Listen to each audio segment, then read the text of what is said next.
अध्याय 3 सुनहरा नेवला कहानी। प्रस्तुत पाठ का भाव यह है कि प्रत्येक को धर्म विरुद्ध आचरण त्याग कर धर्म का मार्ग अपनाना चाहिए। दूसरों के हित के लिए त्याग करने के लिए सदैव तत्पर रहना चाहिए। घटना महाभारत काल की है। कुरुक्षेत्र के निकट के किसी गांव में एक नेवला रहता था। एक असामान्य घटना घटने पर उसका आधा शरीर सुनहरा हो गया था, परंतु आधा सामान्य रंग का ही था। नेवले प्राय भूरे रंग के पाए जाते हैं। उस नेवले की इच्छा थी कि वैसी ही असामान्य घटना कहीं और भी घट जाए, जिसके कारण उसका शेष शरीर भी सुनहरा हो जाए। इस इच्छा को पूरी करने के लिए वह गांव नगर, देश विदेश, तीर्थ धाम सभी स्थानों पर घूमा। वहां की भूमि पर लोटपोट हुआ, परंतु वैसा का वैसा ही रह जाता। वह वास्तव में ऐसी धर्म प्राण भूमि की खोज में था जहां धर्म का मौलिक रूप प्रकट होता हो, मात्र दिखावे का नहीं, बाह्य आडंबर का नहीं, अपितु जहां धर्म में प्राण बसते हों। परंतु अब तक वह ऐसी भूमि न खोज पाया था। एक दिन उसने निश्चय किया कि वह ऐसा स्थान खोजेगा जहां दयालु और निस्वार्थ लोग रहते हो, ऐसा स्थान जहां बड़े त्याग हुए हों, निर्धनों को दान देकर, भूखों को भोजन खिलाकर लोग स्वयं भूखे रह जाते हो। यदि ऐसी पवित्र धरती पर वह लोटपोट हो जाए तो उसका सारा शरीर सुनहरा हो जाएगा।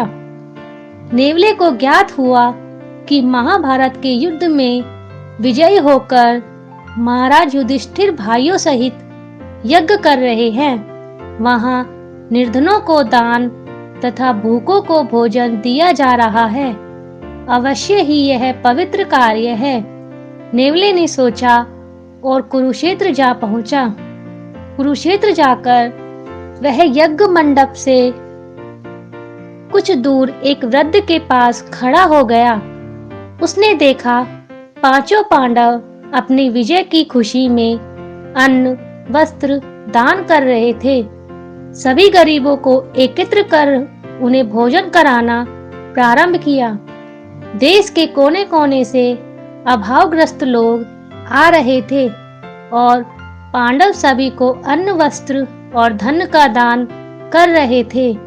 लोग प्रसन्न होकर वापस लौट रहे थे। पांडव कितने दयालु और निस्वार्थ हैं। निर्धन व्यक्तियों के लिए कितना महान त्याग कर रहे हैं। ये लोग कितना अद्भुत है। यह सब ऐसा त्याग तो संसार में कभी नहीं देखा गया। बूढ़ा बोल उठा। नेवले ने क्षण भर बूढ़े व्यक्ति की ओर देखा और बोला, क्या यही वास्तव में महान त्याग है?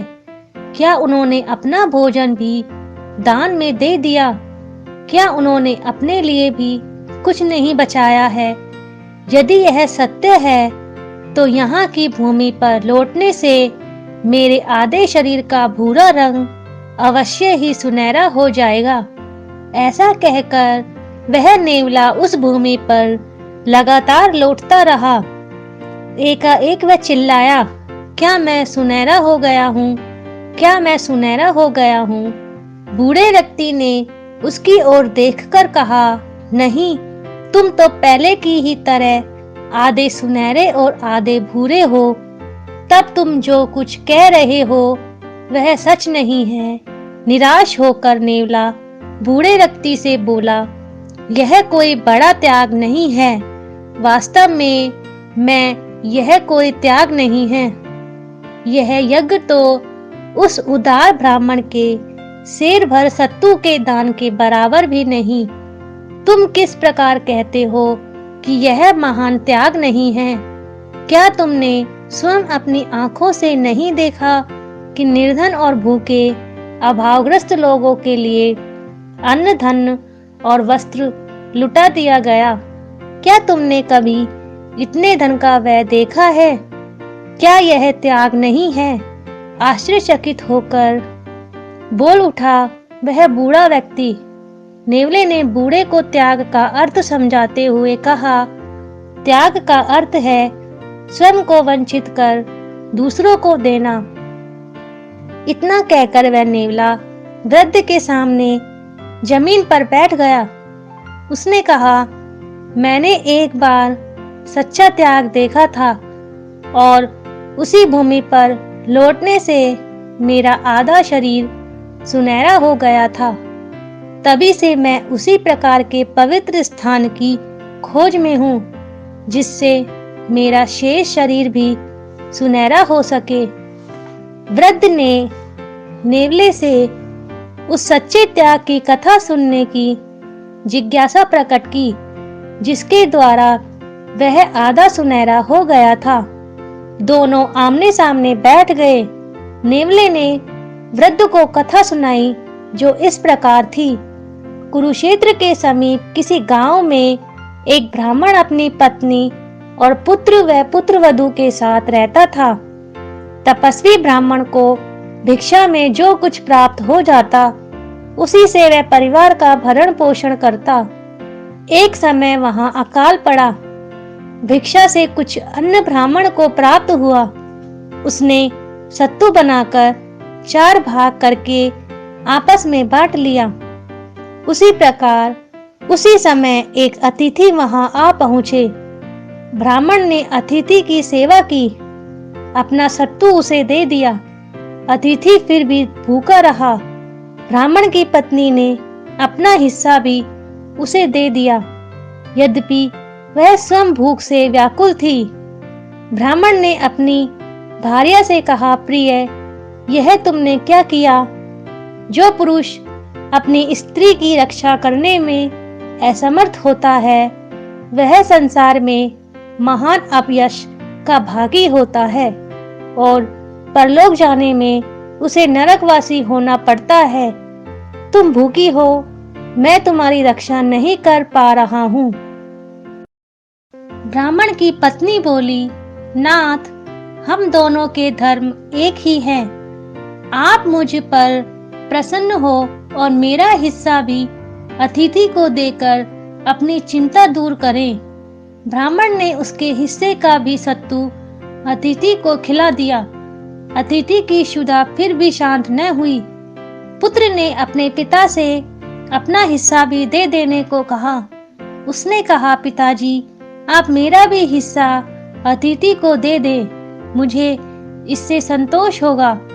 वह आधे पेट तो नहीं जाएगा, मैं इसी में पुण्य समझता हूँ। आप मेरे पिता हैं, पुत्र को चाहिए कि पिता की चिंता दूर करे, वृद्ध पिता का पालन पोषण करे। पुत्र होने का यही फल है। ब्राह्मण ने पुत्र के हिस्से का भी सत्तू अतिथि को दे दिया, फिर भी अतिथि का पेट नहीं भरा। तब पुत्रवधू ने अपना हिस्सा भी दे देने के लिए कहा। पुत्रवधू ने कहा, बड़ों की सेवा करने से देह, प्राण और धर्म सबकी रक्षा होती है। आपके प्रसन्न होने पर मुझे श्रेष्ठ लोक की प्राप्ति होगी। अतः आप मेरा हिस्सा भी अतिथि को दे दें। ब्राह्मण ने कहा, बेटी, तुम्हारे समान सुशील और धर्मपरायण स्त्री संसार में दुर्लभ है। तुम्हारी भक्ति देखकर मैं तुम्हारा सत्तू भी अतिथि को देता हूँ। अतिथि यह देखकर बड़ा प्रसन्न हुआ। आकाश से फूलों की वर्षा होने लगी। ब्राह्मण परिवार का त्याग देखकर सभी देवता ऋषि आश्चर्यचकित हो गए। अतिथि ने कहा, तुम्हारे तप और वरदान से देवता बहुत प्रसन्न हैं। तुमने ब्रह्मचर्य, दान, यज्ञ, तपस्या और विशुद्ध धर्म का पालन करके पितरों का उद्धार किया है।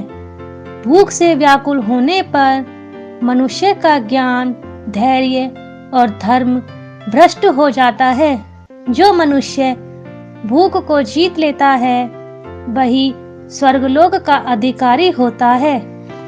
जिस मनुष्य की श्रद्धा दान में होती है, वह धर्म से कभी नहीं डिगता। जिसके पास कुछ नहीं है, वह उपयुक्त पात्र को एक अंजलि जल देकर समान फल प्राप्त कर लेता है। न्याय से प्राप्त वस्तु श्रद्धा के साथ थोड़ी सी देने से जो धर्म होता है, वह धर्म अन्याय से प्राप्त बहुमूल्य बहुत सा धन देने से भी नहीं हो सकता। अब मैं ठीक हूँ, अब मुझे अपनी यात्रा पर आगे बढ़ना है। ऐसा कहकर वह खड़ा हो गया। उसने उन लोगों को आशीर्वाद दिया और यात्रा पर चल पड़ा। उसी रात भूख से उस ब्राह्मण परिवार की मृत्यु हो गई। जो ही कहानी समाप्त हुई, नेवला चुप हो गया। ऐसा लगता था कि वह कहीं दूर देश के विषय में सोच रहा था। वृद्ध बोला, तुमने पूरी कहानी नहीं सुनाई। यह तो बताओ, तुम आधे सुनहरे किस प्रकार हो गए? नेवले ने आगे बोलना शुरू किया। हाँ, उन चारों ने कितना महान त्याग किया है ना। किसी भूखे के लिए उन्होंने अपना भोजन और प्राण सब दे दिया। मैं वहीं स्थान पर छिपकर यह सब देख रहा था। मैं उनके त्याग से अत्यंत प्रसन्न था। ऐसा त्याग मैंने कभी नहीं देखा था। आनंद से भरकर मैं वहां लौटने लगा। सत्तू के कुछ कण वहां भूमि पर पड़े थे। मैं उन पर गिरा, लोटपोट हो रहा था। उसके स्पर्श से ही मैं सुनहरा हो गया। वह अन्न कण इतने कम थे कि मेरे आधे शरीर में ही लग सके और आधा शरीर सामान्य ही रहा। परंतु दुख है कि अभी तक वैसा त्याग मुझे किसी भी स्थान पर दिखाई नहीं पड़ा और यह मेरा भूरा शरीर सुनहरा होने को प्रतीक्षारत है। शब्दार्थ: असामान्य, विशेष प्रकार की, व्याकुल, बेचैन, निस्वार्थ, दूसरों के लिए जीने वाले, अद्भुत, विशेष, श्रेष्ठ, उत्तम, परलोक, अन्य लोक, स्वर्ग, नरक आदि। अभावग्रस्त, अभाव में रहने वाले, अभाव से पीड़ित, धर्म प्राण, जिसका आधार धर्म हो, आडंबर, दिखावा, पाखंड, नहीं दिखता, विचलित नहीं होता, जिज्ञासा, जानने की इच्छा, भार्या, पत्नी, भ्रष्ट, अशुद्ध, अपवित्र।